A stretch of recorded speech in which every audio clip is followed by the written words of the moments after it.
আমরা কর্পোরেশন থেকে করছি, পুকুর বোঝাই কার নামেই পাবো সেই এফআইআর, সেই কমপ্লেনটা করবো ওসির নামে, যে পুকুর বোঝানো হচ্ছে, ওসি দেখেও না দেখার ভান করছে, তাই তার কমপ্লেনটা তার নামে করবে।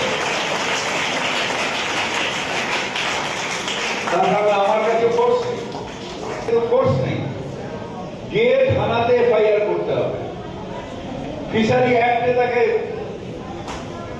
ইয়ে দিতে হবে, কমপ্লেন দিতে হবে, নোটিশ দিতে হবে।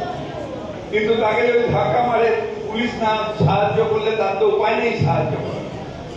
তাই পুকুর বোঝাই, গাছ কাটা এটা অন্যায় নয়, এটা একটা পাপ, এটা পাপ। ভালো করে শোনো, বন্ধুদের সাথে কথায় পরে টিফিন হবে, গিয়ে খাবে। একটা ব্যবসায়ী বাড়িতে ঢুকে পড়ে কিভাবে সমাজ বিরোধীরা তাকে কুকুরের মতো টানতে টানতে নিয়ে যাচ্ছে।